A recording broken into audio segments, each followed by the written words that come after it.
Hello students, good afternoon. मैं ताहिर खान, शान coaching and competition academy से। आज हम इस वीडियो में UP board class 10th science का पेपर सॉल्व करने वाले हैं और इस वीडियो में हम ऑब्जेक्टिव क्वेश्चंस देखेंगे। इस पेपर की जो सीरीज़ है वो 824 EO है। तो आपके जो क्वेश्चंस हैं वो इस तरह हैं। अभी हम इंग्लिश सेक्शन पर पहुँचते हैं। तो सबसे पहला जो क्वेश्चन है आप देख सकते हैं, पेपर का लेवल तो थोड़ा नॉर्मल ही है, बहुत इजी क्वेश्चंस आए हैं। तो इसमें पहला जो क्वेश्चन है, उस पहले क्वेश्चन में आपको जो क्वेश्चन दिया गया है, a mirror producing a virtual image larger than the object. मतलब आपको एक ऐसे मिरर के बारे में बताना है जो कि वर्चुअल एंड लार्जर इमेज देता है as compare to the size of object. तो आप इसमें क्लियरली, ये बड़ा ही आसान क्वेश्चन है, इसका जो आंसर है वो कॉनकेव मिरर है, क्योंकि कॉनकेव मिरर के अंदर हमने 6 केसेस पढ़े हैं और इन 6 केसेस में एक केस हमारा कौन सा है, वो केस हमारा ये है कि जब हम ऑब्जेक्ट को बिटवीन पोल एंड फोकस रखते हैं तो हमारी जो इमेज होती है वो बिहाइंड द मिरर बनती है, वर्चुअल एंड इरेक्ट इमेज होती है हमारी, और ये लार्जर देन ऑब्जेक्ट होती है। तो इसका आंसर हो गया आपका कॉनकेव मिरर। सेकेंड क्वेश्चन पर हम आते हैं। The human I forms the image of an object at its. Human आई जो होती है, उस ह्यूमन आई की जब हम ऑब्जेक्ट देखते हैं तो उस ऑब्जेक्ट की इमेज कहाँ पर बनती है? तो ये बड़ा ही आसान आंसर है इसका, रेटिना होती है हमारी, जिसको एक तरह से स्क्रीन माना जाता है। तो जो भी हम देखते हैं उसकी जो इमेज बनेगी वो हमारी रेटिना पर बनेगी। Next question, question number 3, the colour of white light which is deviated maximum on passing through the glass prism. ये डिस्पर्जन ऑफ लाइट का क्वेश्चन है और इसमें हम क्लियरली देख सकते हैं कि ये हमारे सामने एक प्रिज्म बना दिया है। ये है प्रिज्म। जब हम इससे व्हाइट लाइट को पास करते हैं, ये व्हाइट लाइट इस तरीके से इसके अंदर एंटर होती है और जब इस प्रिज्म से ये व्हाइट लाइट पास होती है तो इसका डिस्पर्जन हो जाता है। ये अपने 7 कलरों में डिफ्रेंशिएट हो जाती है। तो इसका हमने ऑर्डर पढ़ा था। ऑर्डर क्या था? सबसे नीचे आती है वी वॉयलेट और सबसे ऊपर होती है रेड, और ये ऑर्डर था विबग्योर। तो आप यहां देख सकते हैं कि इस लाइट का जो ओरिजिनल पाथ था वो पाथ ये था, लेकिन ओरिजिनल पाथ से जो लाइट, जो कलर सबसे ज्यादा डेविएट हुआ है, अगर हम इसका एंगल ऑफ डेविएशन देखें तो angle of deviation violet colour का ज्यादा है। तो वॉयलेट कलर सबसे ज्यादा, सबसे मैक्सिमम डेविएट हुआ है, इसलिए इसका आंसर क्या हो गया हमारा? Violet colour. Now come to the next question. The current passing through an electric kettle has been doubled. यहां पर हमने एक इलेक्ट्रिक केटल ली है और उस इलेक्ट्रिक केटल के अंदर जो हमने करंट पास करा है, उस करंट का अमाउंट हमने डबल कर दिया है। The heat produced will be. इस केस के अंदर हीट कितनी प्रोड्यूस होगी? तो जो हमने हीट प्रोड्यूस का जो फॉर्मूला पढ़ा था उसमें हमने ये देखा था कि हीट प्रोड्यूस और करंट के बीच में जो रिलेशन होता है वो I² का होता है। आपने हीट और करंट के बीच में 3 फॉर्मूले पढ़े थे, तो इसमें एक फॉर्मूला है I²RT, जिससे हम कह सकते हैं कि हीट प्रोड्यूस डायरेक्टली प्रोपोर्शनल है I² के। यहां पर हमने क्या करा था? यहां पर हमने करंट को करा था डबल। तो मान लीजिए मैं कहता हूं H1 कब बोल रहे हैं? जब करंट है हमारा I, तो बोल दिया हमने I²। हम बोलते हैं H2 सेकेंड केस के अंदर। सेकेंड केस में हमने क्या करा था? हमने केस को कर दिया डबल, मतलब I से हो गया हमारा 2I, तो इस 2I का स्क्वायर कहलाएगा। तो अगर हम इसको देखें तो H1 upon H2 equal to I² upon 2I का होल स्क्वायर, 2 2 जा 4 I²। I² से I² कैंसिल, हमारी जो H2 की वैल्यू आ गई वो आ गई हमारी 4H1।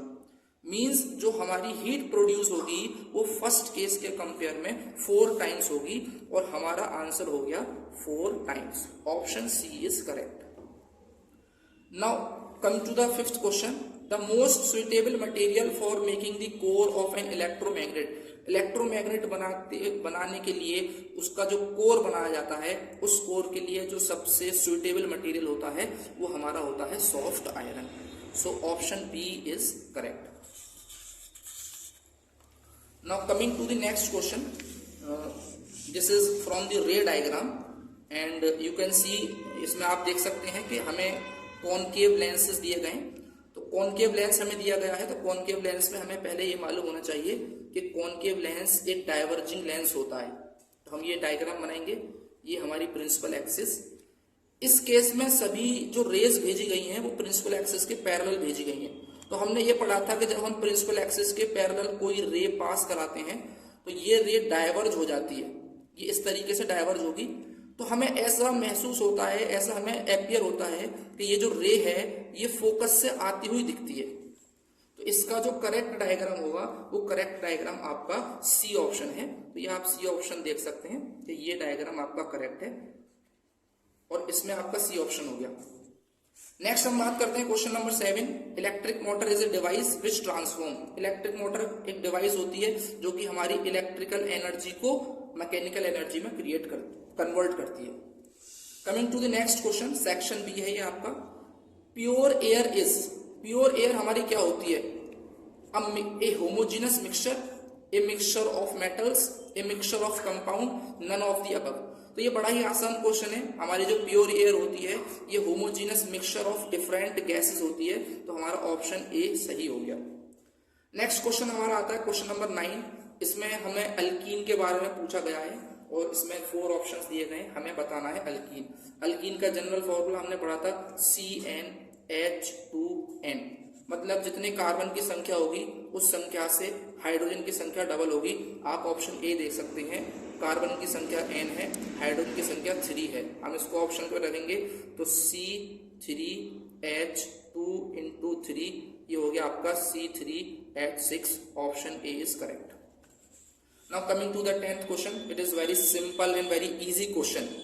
pH value of pure water, one of the simplest question. pH value पानी की कितनी होती है? 7 होती है। Now coming to the next question number 11। On moving from left to right, अगर हम लेफ्ट टू राइट चलते हैं थर्ड पीरियड के अंदर इन द पीरियोडिक टेबल, तो हमें क्या देखने को मिलता है? फर्स्ट चीज जो हमें देखने को मिलती है, जो हमने पढ़ाई थी लेक्चर्स के अंदर, वो ये था कि आप अगर लेफ्ट से राइट जाएंगे तो आपका एटॉमिक नंबर तो इंक्रीज करेगा। थर्ड सीरीज के अंदर कौन कौन से एलिमेंट आते हैं? थर्ड पीरियड होता है वो हमारा स्टार्ट होता है सोडियम से और ये चलता है आपका आर्गन तक। एटॉमिक नंबर यहाँ 11 होता है और यहाँ एटॉमिक नंबर होता है आपका 18। तो ये एलिमेंट्स हैं। तो अगर हम इसको देखेंगे तो 11 से लेकर 18 हम जा रहे हैं, एटॉमिक नंबर इंक्रीज कर रहा है, एटॉमिक नंबर इंक्रीज, लेकिन जो साइज होता है हमारा वो डिक्रीज करता है। तो atomic number increases and atomic size decreases. तो according to this C option is correct. Now coming to the question number 12। So it is matching type question. तो यहाँ पर हम मैचिंग करेंगे। Option A is plaster of Paris. Plaster of Paris means POP. POP का इस्तेमाल किस लिए करा जाता है? फॉर्मेशन ऑफ एन आइडल, मूर्ति वगैरह बनाने के लिए प्लास्टर ऑफ पेरिस का इस्तेमाल करा जाता है। Option 2 is correct. Second is caustic soda. Caustic soda means NaOH। NaOH का इस्तेमाल हम साबुन बनाने के लिए, सैपोनिफिकेशन रिएक्शन हमने करी थी उसके अंदर हम कर चुके हैं। तो ऑप्शन 1 बी का ऑप्शन 1 हो चुका है। Third option is sodium bicarbonate, Na2CO3, sodium bicarbonate. Sodium bicarbonate is used as antacid. तो इसको हम एंटासिड की तरह इस्तेमाल करते हैं एसिडिटी को डिक्रीज करने के लिए। And last is bleaching powder. Bleaching powder is antibacterial, so it's option is third. So 2 1 4 3, 2 1 4 3, option B is correct. Now which one of the following give red color with methyl orange? Methyl orange के साथ red colour कौन देता है? हम ये पढ़ चुके हैं कि जब भी हम मिथाइल ऑरेंज को एसिड के साथ मिक्स करते हैं तो हमें रेड कलर मिलता है। तो आप इसमें देख सकते हैं कि एसिड इसमें से कौन सा है, आप क्लियरली देख सकते हैं एसिड इसमें कौन सा है, आपका H2SO4, that is sulphuric acid. Now question number 14, it is of subsection C. An eco friendly renewable source of energy. हमें इसमें बताना है कि एक eco friendly renewable source of energy कौन सी है। तो वो पेट्रोलियम नहीं है, कोल भी नहीं है, नेचुरल गैस भी नहीं है। इको फ्रेंडली जो हमारी सोर्स है एनर्जी का वो विंड एनर्जी है। Coming to question number 15, Mendel is famous for. Mendel के लॉ हमने हेरिडिटी एंड इवोल्यूशन चैप्टर में पढ़ चुके हैं हम। मेंडल ने 3 लॉ दिए थे और ये जो मेंडल हैं ये किसके लिए फेमस थे? ये थे in the field of heredity. Question number 16 is sperm are formed in. Sperm क्या होता है? स्पर्म होता है मेल गैमीट, और आप सभी जानते हैं ये जो मेल गैमीट होता है, ये मेल गैमीट का फॉर्मेशन कहाँ होता है हमारा, टेस्टिस के अंदर, by a process called spermatogenesis. तो option C is correct. Now coming to the alveoli, what is alveoli? Alveoli we have discussed alveoli in respiration, in human respiration. These are sac like structure which are present in our lungs. So the correct option is B, lungs. Now question number 18, for the transport of water plants have, पानी को transport करने के लिए plants के अंदर कौन सा tissue present होता है? हमने दो वेस्कुलर टिश्यू पढ़े हैं प्लांट्स के अंदर, एक होता है हमारा जाइलम और दूसरा होता है फ्लोएम। जाइलम जो होता है हमारा, ये होता है वाटर कंडक्शन के लिए, और जो फ्लोएम है हमारा, ये होता है आपका फूड कंडक्शन के लिए। तो बड़ा ही सिंपल आंसर है इसका जो आंसर होगा वो D option, that is xylem. Coming to question number 19, normal blood pressure of a healthy human. Healthy human का normal blood pressure कितना होता है? ये हमारा होता है 120/80. 120 is systolic pressure and 80 is diastolic pressure. तो जो normal blood pressure होगा इंसानों का वो होता है 120/80.